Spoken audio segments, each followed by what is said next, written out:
একটি বক্রম দুই ভাঁজে সমান করে ভাঁজ করে নেবেন। গলার লম্বা দিবেন 7 ইঞ্চি, আড়ে দিবেন 3 ইঞ্চি। তো উপরের দিকেও 3 ইঞ্চিতে একটি চিহ্ন করে নেবেন। এরপর একটি স্কেল দিয়ে এভাবে দাগ দিয়ে 4 কোণে একটা বক্স তৈরি করে নেবেন। এরপর এই ডিজাইনটা করার জন্য নিচের থেকে 2 ইঞ্চিতে একটি চিহ্ন করে নেবেন। ঠিক একটা স্কেল এই কোণা বরাবর বসিয়ে এভাবে দাগ টেনে নেবেন। এরপর উপরের থেকে দেখুন 2 ইঞ্চি যে দাগটা করেছিলাম এর মাঝখানে একটি চিহ্ন করে নিয়ে এখানে হাফ ইঞ্চিতে একটা চিহ্ন করে নেবেন। নিয়ে এভাবে ডট ডট দিয়ে প্রথমে একটা সুন্দর করে রাউন্ড করে নেবেন। তো এই রাউন্ডের দাগটা আগে মিল করে নেবেন। তো এখন যে ডিজাইনটা করব, তো এখানে দেখুন প্রথমে আমি ফিতাটা মাঝখানে করে নিচ্ছি, এখানে একটু চিহ্ন করে নিলাম। এরপর এখান থেকে ডট ডট দিয়ে আমি সুন্দর করে রাউন্ডটা করে নিব। তো এভাবে রাউন্ডটা যখন হয়ে যাবে তখন এভাবে মার্কার কলম দিয়ে দাগ করে নেবেন। এরপর এখানে 1 ইঞ্চি বাড়তি বক্রম নেবেন, নিয়ে গলার ডিজাইনটা কেটে নেবেন। তো ভিউয়ার্স অবশ্যই এই ভিডিওতে একটি লাইক দিবেন, আর আপনি কোন জেলার থেকে ভিডিওটি দেখছেন অবশ্যই কমেন্ট করে জানাবেন। একটি বক্রম দুই ভাঁজে সমান করে ভাঁজ করে নেবেন। এরপর গলার লম্বা দিবেন 6.5 ইঞ্চি, তো আড়ে দিবেন 3.25 ইঞ্চি। তো এভাবে একটি স্কেল নেবেন, নিয়ে 4 কোণে একটা বক্স তৈরি করে নেবেন। তো 4 কোণে একটা বক্স তৈরি হয়ে গেলে এখন ডিজাইনটা আর্ট করার জন্য উপরের থেকে 4 ইঞ্চিতে একটি চিহ্ন করে নেবেন। এই কোণার থেকে 1 ইঞ্চিতে আর একটা চিহ্ন করে নিয়ে এই 2 চিহ্নর মাঝখান দিয়ে সুন্দর করে একটি ডিজাইন আর্ট করতে হবে। তো এভাবে যখন আর্ট করা হয়ে যাবে এখন এটা ভালো করে দাগ করে নেবেন। তো দেখুন এখানে যদি একটু বাঁকা হয় তো এভাবে সোজা করে রাউন্ডটা করে নেবেন। এরপর 1.5 ইঞ্চি পরিমাণ বাড়তি বক্রম নেবেন। তো এভাবে ডট ডট দিয়ে দাগ করে আপনারা কেটে নেবেন। তো ভিউয়ার্স এটা 40 থেকে 42 বডির জন্য পারফেক্ট মাপ। তো 42 বডির যদি বেশি হয় 44 46, তো অবশ্যই আপনারা গলার লম্বাটা নেবেন 7 ইঞ্চি, আড়ে দিবেন 3 ইঞ্চি। তো নিচের দিক থেকে যে মেজারমেন্টটা এটাই থাকবে, উপরের দিকে একটু বেশি বা কম করে নেবেন। একটি বক্রম দুই ভাঁজে সমান করে ভাঁজ করে নেবেন।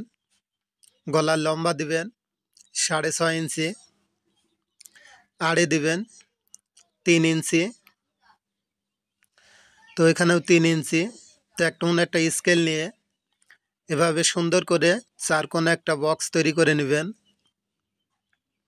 তো এইভাবে বক্সটা তৈরি হয়ে গেলে এখান থেকে 2 ইঞ্চিতে একটি স্কেল দিয়ে দাগ করে নেবেন। এরপর এখান থেকে ঠিক এভাবে রাউন্ড করে একটা ডিজাইন আর্ট করে নেবেন। ঠিক এভাবে ডিজাইনটা আর্ট করা হয়ে গেলে এখানে ঠিক গোল গলা যেভাবে হয় ঠিক সেভাবে গোল করে একটা রাউন্ড করে নিতে হবে। তো ঠিক এইভাবে সুন্দর করে রাউন্ডটা করে নেবেন। এখানে বাড়তি বক্রম নিতে হবে 1.5 ইঞ্চি বা 1 ইঞ্চি। তো এভাবে দাগানো হয়ে গেলে সুন্দর করে কেটে নেবেন। তো ভিউয়ার্স অবশ্যই এই ভিডিওতে একটি লাইক দিবেন, আর আপনি কোন জেলার থেকে ভিডিওটি দেখছেন অবশ্যই কমেন্ট করে জানাবেন। ইউটিউব থেকে দেখলে ইউটিউব চ্যানেলটি সাবস্ক্রাইব করবেন, ফেসবুক পেজ থেকে দেখলে অবশ্যই ফেসবুক পেজটি ফলো দিয়ে পাশে থাকবেন। ধন্যবাদ। একটি বক্রম দুই ভাঁজে সমান করে ভাঁজ করে নেবেন। গলার লম্বা দিবেন 7 ইঞ্চি, আড়ে দিবেন 3 ইঞ্চি। তো এখন একটা স্কেল নিয়ে 4 কোণে একটা বক্স তৈরি করে নিতে হবে। তো এভাবে একটা বক্স তৈরি করে নিয়ে এখন উপরের থেকে 3.5 ইঞ্চিতে একটি চিহ্ন করে নিতে হবে। এরপর একটা স্কেল দিয়ে কোণা পর্যন্ত একটা দাগ টেনে নিতে হবে। তো এখন ডিজাইনটা করার জন্য আপনাকে এখান থেকে ফিতাটা মাঝখান করে একটা চিহ্ন করে নেবেন। নিয়ে ঠিক এখানে এভাবে আমি ডট ডট করে দেখিয়ে দিচ্ছি, এভাবে আপনারা ডট ডট চিহ্ন দিয়ে ডিজাইনটা আর্ট করে নেবেন।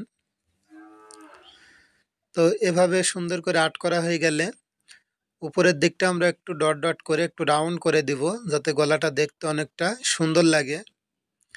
এরপর আমরা এখানে নিচে নিব 1 ইঞ্চি পরিমাণ বাড়তি বক্রম। তো এখন গলার ডিজাইনটা আমরা কেটে নিব। তো ভিউয়ার্স, অবশ্যই এই ভিডিওতে একটি লাইক দিবেন, আর আপনি কোন জেলার থেকে ভিডিওটি দেখছেন অবশ্যই জেলার নামটি কমেন্ট করবেন, আর ফেসবুক থেকে দেখলে ফেসবুক পেজটা অবশ্যই ফলো দিয়ে রাখবেন। একটি বক্রম 2 ভাঁজে সমান করে ভাঁজ করে নেবেন। গলার লম্বা দিবেন 6.5 ইঞ্চি, আড়ে দিবেন 3.25 ইঞ্চি। তো এরপর একটা স্কেল নেবেন, স্কেল দিয়ে এভাবে দাগ করে 4 কোণা একটা বক্স তৈরি করে নেবেন। এরপর ডিজাইনটা দেওয়ার জন্য 1 ইঞ্চিতে একটি দাগ করে এখানে 1/2 ইঞ্চি ভিতরের দিকে, এই 1/2 ইঞ্চির থেকে কোণা পর্যন্ত একটা দাগ টেনে নেবেন। এখানে 1.25 ইঞ্চিতে একটি চিহ্ন করে নেবেন, একটি স্কেল দিয়ে দাগ করে নেবেন। এবার এখান থেকে উপরের দিকে 1.25 ইঞ্চিতে আরেকটি দাগ করে নেবেন। এটা হচ্ছে আঁকা বাঁকা ডিজাইন গলা। তো এভাবে দাগ করার পর আবারও 1.25 ইঞ্চিতে আরেকটি দাগ করে নেবেন। ঠিক এভাবে দাগ দেওয়া হয়ে গেলে আবারও উপরের দিকে 1.25 ইঞ্চিতে আরেকটি দাগ করে নেবেন। তো এভাবে দাগটা হয়ে গেলে আবারও 1.25 ইঞ্চিতে আরেকটি দাগ করে নেবেন। তো এরপর উপরের থেকে একটু ভিতরের দিক দিয়ে এই বাইরের সাথে মিল করে একটু ডিজাইনটা বাঁকা করে দিবেন। তো এরপর বাড়তি বক্রম নেবেন 6 ইঞ্চি বা 1 ইঞ্চি। তো ভিউয়ার্স, ভিডিওটি কেমন লাগলো অবশ্যই কমেন্ট করে জানাবেন, আর এই ভিডিওতে একটি লাইক দিবেন। কোন জেলা বা কোন থানার থেকে আপনি ভিডিওটি দেখছেন অবশ্যই কমেন্ট করে জানিয়ে দিবেন। নতুন হলে পেজটি ফলো দিয়ে রাখবেন। একটি বক্রম 2 ভাঁজে সমান করে ভাঁজ করে নেবেন। গলার লম্বা দিবেন 6 ইঞ্চি, আড়ে দিবেন 3.25 ইঞ্চি। তো একটা স্কেল দিয়ে 4 কোণা একটা বক্স তৈরি করে নেবেন। এরপর ডিজাইনটা আঁকানোর জন্য উপরের থেকে 4.5 ইঞ্চিতে একটি চিহ্ন করে নেবেন, এখানে 1.5 ইঞ্চিতে। তো এইভাবে একটা লম্বা করে দাগ টেনে নিয়ে এখানে একটা দাগ টেনে নেবেন। তো এরপর ডিজাইনটা করার জন্য এখানে 1/2 ইঞ্চি পরিমাণ একটি চিহ্ন করে নিয়ে এভাবে একটা ডট ডট দিয়ে সুন্দর করে ডিজাইনটা করে নেবেন। এরপর উপরের সাইডে ডিজাইনটা করার জন্য প্রথমে 1.5 ইঞ্চি, এরপর 3 ইঞ্চি, এখানে 4.5 ইঞ্চিতে দাগ দেওয়া আছে। তো এভাবে ডট ডট করে দাগ দেওয়ার পর এখানে হচ্ছে যে 3 ইঞ্চি চিহ্ন করেছিলেন 1/2 ইঞ্চি বাইরের দিকে দিয়ে এভাবে সুন্দর করে চিহ্ন করে নিতে হবে। তো এভাবে যখন দাগ দেওয়া হয়ে যাবে সুন্দর করে মিল করে নেবেন। তো এভাবে মিল করে দাগ দেওয়া হয়ে গেলে এখন বাড়তি বক্রম নেবেন 1 ইঞ্চি পরিমাণ। তো এভাবে ডট ডট দিয়ে দাগ করে গলার ডিজাইনটা সুন্দর করে কেটে নেবেন। তো ভিউয়ার্স, অবশ্যই এই ভিডিওতে একটি লাইক দিবেন, আর আপনি কোন জেলার কোন থানার থেকে ভিডিওটি দেখছেন অবশ্যই কমেন্ট করে জানিয়ে দিবেন। ধন্যবাদ। ভিডিও